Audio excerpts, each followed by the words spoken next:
ஒரு காலத்தில் தன் கைக்குள்ளேயே ஆட்டி படைக்கலாம் என்று நினைத்து ஆப்கானிஸ்தானில் தாலிபான்களை உருவாக்கி அவர்களுக்கு வாரி வாரி வழங்கி அழகு பார்த்தது பாகிஸ்தான். ஆனால் காலம் செய்த கோலம் இன்று அதே கணக்கு மொத்தமாக தலைகீழாக மாறியிருக்கிறது. இன்று தெற்காசியாவின் மிக பயங்கரமான ரத்தம் தெறிக்கும் எல்லை பகுதியாக ஆப்கான் பாகிஸ்தான் எல்லை மாறி உலக நாடுகளையே பதற வைத்துக் கொண்டிருக்கிறது. சமீபத்தில் ஆப்கானிஸ்தான் தாலிபான் அரசு பாகிஸ்தானின் பலுசிஸ்தான் மற்றும் கைபர் பக்துன்குவா மாகாணங்களுக்குள் புகுந்து அங்கிருந்த ஆயுத குழுக்களின் முகாம்களை வான்வழி தாக்குதல் நடத்தி தரைமட்டமாக்கியதாக அதிரடியாக அறிவித்தது. இந்த தாக்குதலை பாகிஸ்தான் வழக்கம் போல மழுப்பினாலும் இரு நாடுகளுக்கும் இடையேயான மோதல் தீயாய் எரிய தொடங்கியிருப்பதை யாராலும் மறைக்க முடியவில்லை. இந்த ஒட்டுமொத்த இரத்த களரிக்கும் பின்னணியில் இருக்கும் ஒற்றை புள்ளி தஹ்ரீக் இ தாலிபான் பாகிஸ்தான் என்கின்ற பயங்கரவாத அமைப்புதான். ஆப்கானிஸ்தான் எல்லையில் பதுங்கிக் கொண்டு பாகிஸ்தானுக்குள் புகுந்து மரண அடி கொடுத்து வருகிறது இந்த அமைப்பு. இதற்கு முன்பாக கடந்த ஜூன் மாதம் ஆப்கானிஸ்தான் எல்லைக்குள் பாகிஸ்தான் நடத்திய வான்வழி தாக்குதலில் அப்பாவி பொதுமக்கள் கொத்து கொத்தாக கொல்லப்பட்டனர். இதை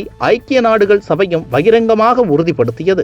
இதற்கு பழிவாங்காமல் விடமாட்டோம் என்று தாலிபான்கள் கங்கணம் கட்டி கொண்டு எச்சரித்தபடியே இருந்தனர். இப்போது சொன்னதை செய்தும் காட்டி வருகிறார்கள். அன்று எந்த ஆப்கானிஸ்தானை தனது வியூக பாதுகாப்பு அரண் என்று பாகிஸ்தான் மாறுதட்டியதோ இன்று அதே ஆப்கானிஸ்தான் அதன் நெஞ்சில் பாயும் கூர்மையான ஈட்டியாக மாறியிருக்கிறது. எல்லை கிராமங்களில் தொடரும் குண்டுவெடிப்புகள், காதுகளை கிழிக்கும் துப்பாக்கிச் சண்டைகள், வான்வழி தாக்குதல்கள் என பாகிஸ்தானை தாலிபான்கள் வளைத்து வளைத்து வெளுத்து வாங்கி இருக்கிறார்கள். இதனால் கைபர் பக்துன்குவா மற்றும் பலுசிஸ்தான் பகுதிகள் எப்போதும் என்ன நடக்குமோ என்ற மரண பயத்தில் உறைந்து போயுள்ளன. சீனா, ஐநா சபை என உலக நாடுகள் அனைத்தும் தயவு செய்து சண்டை போடாமல் பேச்சுவார்த்தை நடத்துங்கள் என்று இருதரப்பிற்கும் கெஞ்சாத குறையாக அறிவுறுத்தினாலும் போர்க்களத்தில் துப்பாக்கிகள் ஓய்ந்தபாடில்லை. பல தசாப்தங்களாக அண்டை நாடுகளின் அரசியலில் புகுந்து விளையாடி தீவிரவாதத்தை வளர்த்துவிட்ட பாகிஸ்தான் இன்று தன் சொந்த எல்லையை கூட காப்பாற்ற முடியாமல் திக்கற்று நிற்கிறது. ஆப்கானிஸ்தானை எப்போதும் தன் கட்டுப்பாட்டில் வைத்திருக்கலாம் என்று பகல் கனவு கண்ட இஸ்லாமாபாத் இப்போது அங்கிருந்து வரும் மரண அடிகளை தாங்க முடியாமல்